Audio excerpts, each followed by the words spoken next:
everybody. Today I'm going to start the first of a lot of parts of what I consider etiquette videos.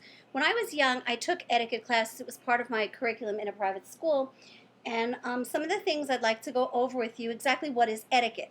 Etiquette is the ability to be not only moral, but socially accepted, not a social oaf, and to do things that make you look better than maybe you actually even are. So I'm going to start off by telling you, when I was young, I had this book, and it was called Goops and More Goops, and this is a copy of it.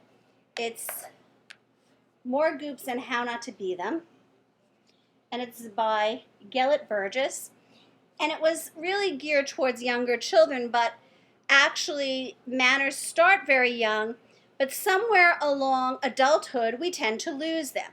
So I'm also going to preface this by, if anybody has any questions about etiquette, in other words, what's proper to do, what's considered the right thing to do, please feel free to contact me on my Twitter, my Facebook, or any other social network that you see me on or that you already have in your possession, and I'll be happy to answer your etiquette question. As time goes on, I'm going to do simple things like showing you the correct way to set a table, the correct way to eat, and go through the basics. One of the first basics I want to cover today is cell phone etiquette. I have a cell phone, and I never thought, coming from a non-cell phone generation, that I would really rely on my cell phone or my iPad or my iPod as much as I do, and I definitely do. But the obvious and the basics of a cell phone etiquette is you should not speak loudly in public. Whether you are on a cell phone having a conversation with someone, it's incorrect and not socially acceptable to speak above your regular inside voice. Now, I taught young children, and they always knew, and as teachers, we always teach them inside voices and outside voices. Of course, your outside voice is always higher decibels, but that doesn't mean that you should be screaming. If you're outside and you're in a situation where you're screaming, I hope, not that I hope, but I hope it's because it's an emergency. You should never be screaming outside, unless, of course, your children are on a playground and you're running and you're having fun. That's socially acceptable. So let's start off with etiquette on a cell phone. While I probably am guilty of it, not so much. It is never polite while you are sitting down having dinner, having lunch, especially in a public place with a bunch of people or one other person, that you are on your cell phone. If you get a call, it is proper to excuse yourself from the table, especially if it's important, and remove yourself from the restaurant or the social situation that you are in to receive that phone call. It is never proper to sit at a table and text throughout the meal. It's disrespectful to the people that you are with, because they will feel not only slighted, but like they want to take your phone and smash it on the floor, as I have felt in many situations. Now, suppose you have your cell phone and it continuously goes off in a restaurant. If it's not a very loud, obtrusive sound where people can really hear it and interrupt them, I think it's okay to do. You should never also, when you answer your phone, say, "Hi, how are you? What's going on?" so that they hear you in Albuquerque and you, in fact, are in New York City. That's never socially acceptable. With that being said, I'm going to start with one of the basics of the Goop book. There's a little poem I want to read to you, and I'm hoping that all of you don't do this, because this isn't acceptable for children. It's certainly not acceptable for adults. There is a very simple rule that everyone should know. You may not hear of it in school, but everywhere you go. In every land where people dwell, and men are good and true, you'll find they'll understand it well, and so I'll tell to you. To everyone who gives me food or shares his home with me, I owe a debt of gratitude, and I must loyal be. I may not laugh at him or say of him a word unkind. His friendliness I must repay, and to his faults be blind. And that's the law of hospitality. And that basically carries over a wide variety of things of being hospitable. It is never polite to be unkind. Never. In any situation. Even if someone is unkind to you, it's not that, well, you were mean to me, I can be mean to you. It's never kind. It's never good. It's never acceptable. It also carries over to if someone has done something nice for you, to you, even as simple as hold the door open, that warrants a thank you. I cannot tell you how many times it irritates me When I'm going into buildings in New York City, walking out of apartments, walking into apartments, you hold the door, you hold the elevator, and everyone just assumes that was your job. No, that's not your job. That is a nicety. That is a kindness done to a stranger. And you must, as that stranger, if you are the reciprocator, be kind and say, thank you. Excuse me if you bump into someone. Pardon me. May I go through? All these things are just subtle niceties of etiquette that are so important and are so long forgotten in the world today. Another thing, thank you. If your job is in the public and you are a customer service person, a cashier, a bank teller, a food servicer, a waiter, a waitress, thank you is appropriate for you too. When I pay my bill, you should say thank you.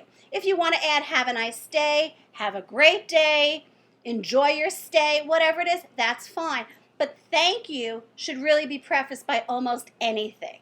It also is polite if someone sneezes. If you're not religious and you don't want to say bless you, you don't have to say bless you. You can say Gesundheit. I think that's a stupid word. It makes me laugh every time I say it, but it's kind of the same thing. Or you can say whatever else you feel comfortable with. Even if you're not religious, giving someone a blessing, it can come from anywhere. It can be Muslim blessings. It can be Hindu blessings. Any kind of blessings works for someone. The other thing is that it is never, ever to do this. Stare. That is one of my biggest pet peeves. It is never polite to stare at someone, whether they are famous, non-famous, ugly, horrific, tremendous, tall, short. It is never, ever, ever, ever, ever polite to stare at someone. Because number one, the person you are staring at, it puts them on the defense. They will probably knock you out with good reason. Number two, when you're staring, you look dumb. Who looks good like this? And then comes the after stare where you begin to talk about that person. That is not socially acceptable. If you do it to me, I will call you out on it.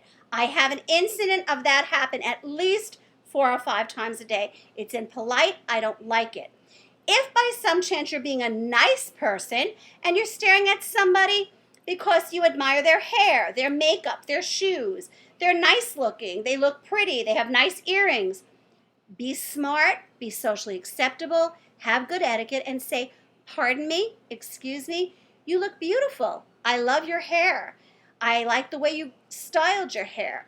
You smell good. Your clothes are pretty. Your nails look nice. If you're complimenting a man, what a nice suit. My husband would look great in that. Or my boyfriend would look great in that. Anything like that, it will immediately diffuse a situation where a person is going to become defensive if by chance you were looking at them.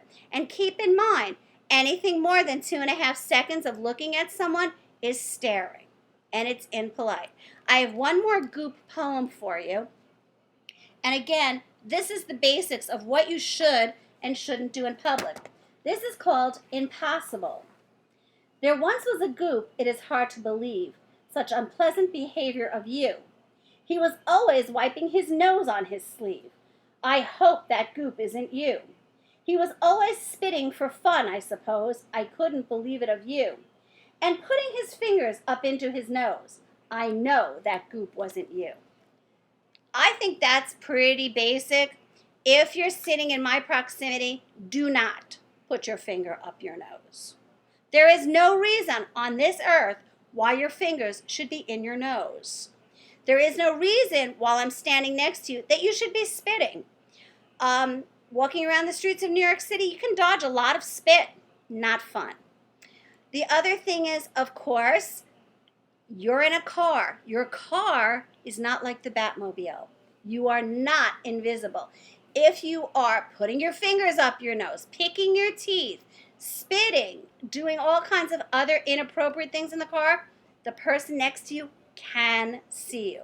So just to go over the basics, always remember the niceties. Please, thank you, excuse me. The basics you learned probably as a young child. And if your parents or your teachers or someone in authority never taught you those things, I am. That's acceptable. That's what you should do. No fingers in your nose, in your mouth, in your ears, other orifices on your body. I don't even want to go there. And last but not least, don't stare. Showing you stare doesn't show you care. It shows that you probably will get knocked out. So if you have, again, any questions about etiquette and you would like to contact me, please contact me on my Twitter or my Facebook.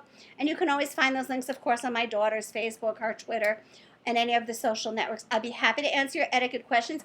Or if you have an upcoming episode of an etiquette question you'd like me to cover, I will do that as well. So have a good day, and remember, please and thank you.